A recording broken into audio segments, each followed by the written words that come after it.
আমাদের বাড়ির গাছের লাল শাক। আমি অনেকবার খেয়েছি, আবার এবার একদম তুলে নিলাম। নিয়ে এবার আমি এই লাল শাকটা রান্না করে আপনাদের দেখাবো কি সুন্দর সুস্বাদু হয়। চলুন দেখে নেওয়া যাক। আমি এবার এগুলোকে কেটে ধুয়ে আপনাদের কাছে আবার ফিরে আসছি।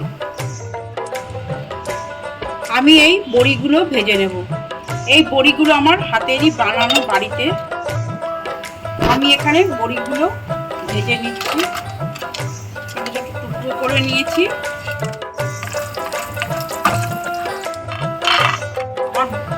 ভাজা হয়ে গেছে। আমি এবার বাদামগুলো ভেজে নিচ্ছি।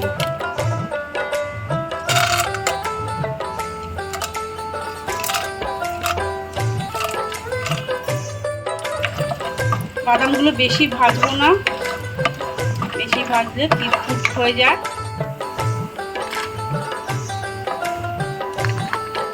লঙ্কা দিয়ে দিচ্ছি।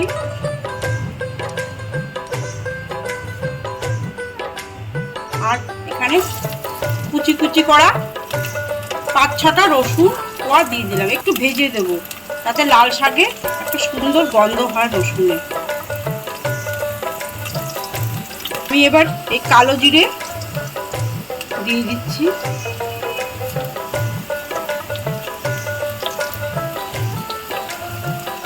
ভাজা ভাজা হলে আমি এবার শাকটা দিয়ে দেবো। খেয়ে দেখবেন, খেতে খুব, এই রসুন ভাজা ভাজা যদি আপনারা শাকে দেন দেখবেন খুব সুন্দর একটা গন্ধ আসে এবং খুব খেতে খুব সুন্দর একটা স্বাদও হয়। আর লাল শাকটা দিয়ে দিচ্ছি।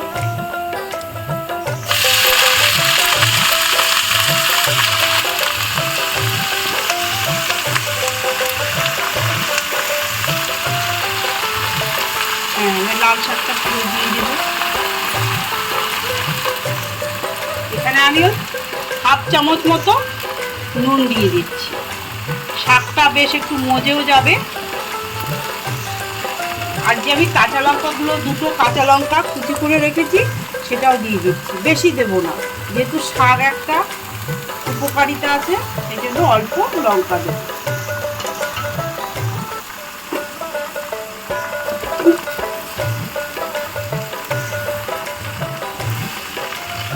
এবার শাকটা কিছুক্ষণের জন্য ঢেকে দিচ্ছি।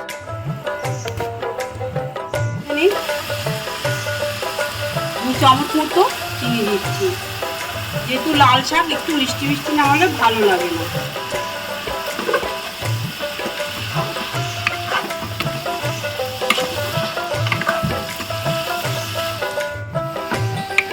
শাকটা ভাজা ভাজা মতো হয়ে গেছে। এবার আমি এই যে ভাজা বাদাম আর এই যে বড়িটা দিয়ে দেবো।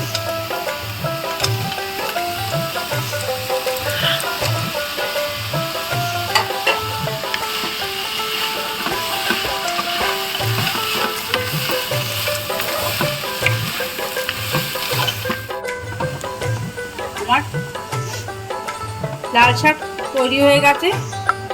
এবার গরম গরম ভাতের সাথে পরিবেশন করব।